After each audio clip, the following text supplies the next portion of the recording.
Assalamualaikum warahmatullahi wabarakatuh. Perkenalkan, nama saya Unira, NIM 2138051. Baiklah, tujuan video kali ini dibuat yaitu untuk memenuhi tugas akhir mata kuliah Filsafat Ilmu.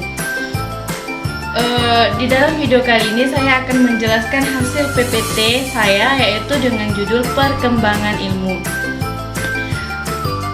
Ilmu pengetahuan berkembang dalam rangka memperoleh kebenaran yang bisa diterima serta diterapkan oleh masyarakat.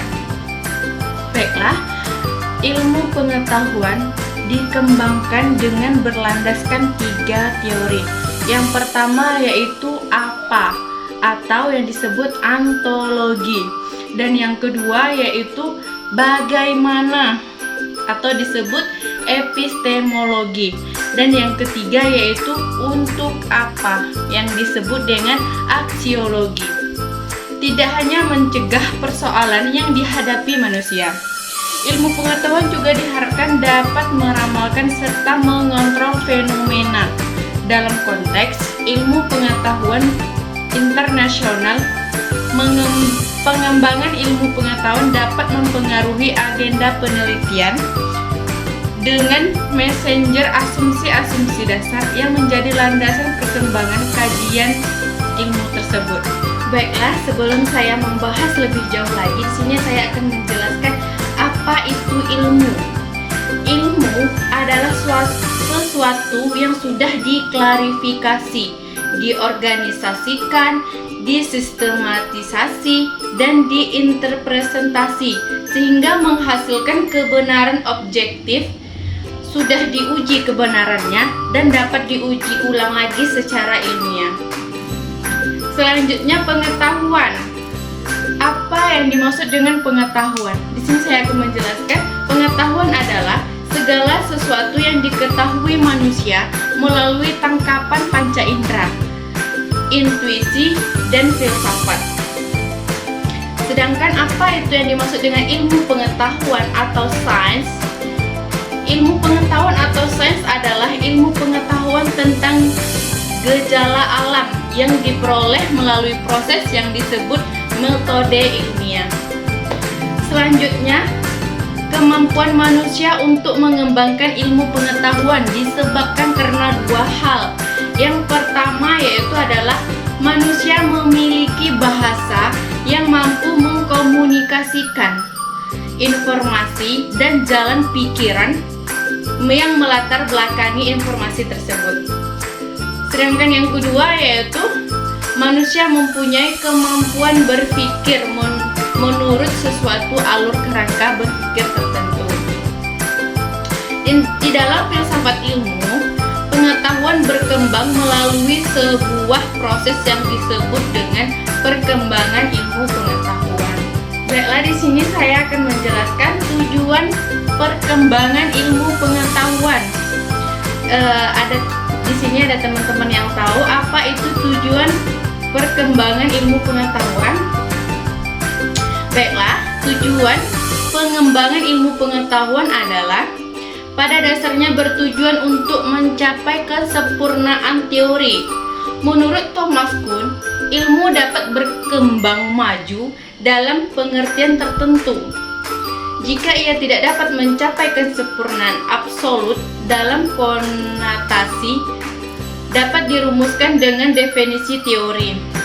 Oleh karena itu, ia memandang bahwa sebuah ilmu itu berkembang secara open-ended atau sifatnya selalu terbuka untuk direduksi dan dikembangkan. Perkembangan ilmu pengetahuan akan membawa dampak positif bagi kehidupan umat manusia. Di antaranya, mempermudah aktivitas manusia. Ada 3 dampak positif. Yang pertama, memberi berbagai kemudahan. Yang kedua, mempercepat dan mempermudah proses informasi dan distribusi dalam kegiatan ekonomi. Yang ketiga yaitu menambah efektivitas dan efisiensi dalam interaksi sosial masyarakat. Pengembangan ilmu dan pengetahuan juga dapat meningkatkan di bidang produksi, menambah pengetahuan dan wawasan. Perusahaan atau industri dapat menjual produksinya lebih luas lagi, meningkatkan kualitas pendidikan, dan masih banyak yang lainnya lagi. Tidak hanya dampak positif, pengembangan ilmu pengetahuan juga mempunyai dampak negatif, yaitu diantaranya yang pertama yaitu munculnya kejahatan baru, khususnya cybercrime, tindakan kejahatan yang memanfaatkan teknologi komputer, jaringan internet untuk mencuri data seseorang. Contohnya yang kita ketahui di zaman sekarang ini yang disebut dengan hackers. Dan yang kedua yaitu berkembangnya sifat konsumtif. Yang ketiga yaitu hilangnya atau pudarnya budaya tradisional. Dapat kita ketahui dengan perkembangan ilmu teknologi, remaja-remaja atau anak-anak zaman sekarang lebih fokus ke teknologi. Sangat jarang dari mereka yang ingin tahu atau penasaran dengan budaya-budaya tradisional yang dimiliki oleh suku masing-masing.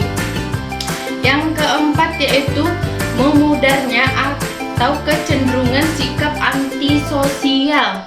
Yang dapat kita ketahui anak-anak remaja sekarang atau ibu-ibu sosialita di zaman sekarang ini, sikap sosialnya atau sosialisasi bersama teman-teman tetangga semakin berkurang. Kenapa? Karena pengaruh dari gadget ini. Ketika mereka berkumpul, bukannya sibuk saling menyapa, mereka malah sibuk dengan gadget mereka sendiri. Ini adalah dampak negatif dari perkembangan ilmu pengetahuan. Dan yang kelima yaitu yang terakhir, munculnya hoax atau berita bohong dan disinformasi.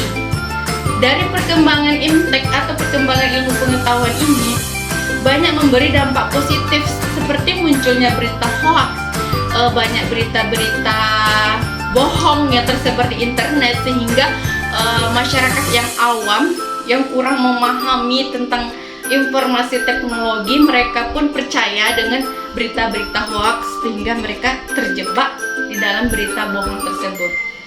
Selanjutnya, Kuhn juga menjelaskan bahwa ilmu pengetahuan berjalan dalam 3 fase. Fase yang pertama yaitu adalah tahap pra-ilmiah dan pradim.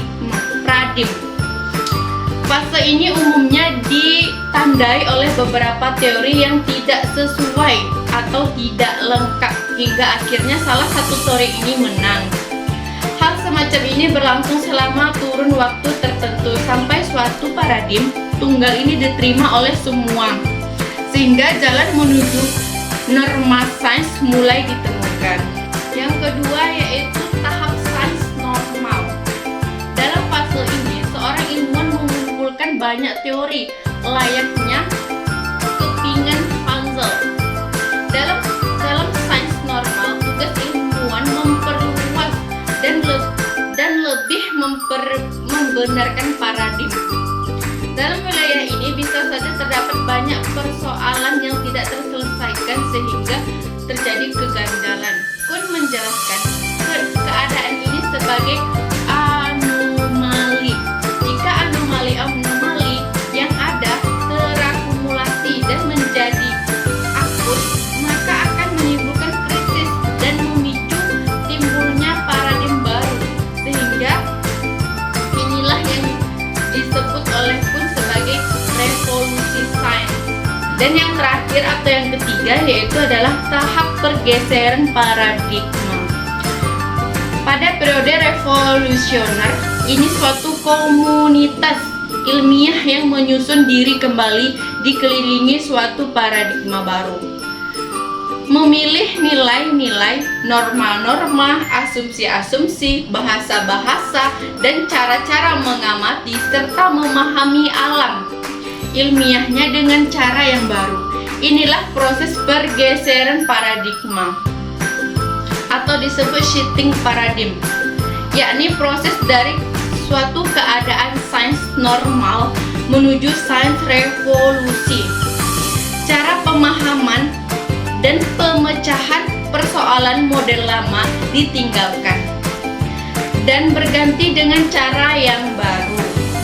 Periode ini terjadi melalui pergeseran paradigma ini berkali-kali disebut dengan extraordinary science atau sains yang luar biasa, seperti teori-teori baru yang menggantikan teori-teori yang lama. Baiklah, itulah hasil presentasi dari PPT saya. Bagi teman-teman yang ingin bertanya, saya persilahkan, atau bagi teman-teman yang ingin menambahkan pendapat tentang teori saya persilahkan. Baiklah, jika tidak ada teman-teman yang bertanya, terima kasih. Jika ada kesalahan, saya mohon maaf. Saya akhiri. Wassalamualaikum warahmatullahi wabarakatuh. Thank you for watching.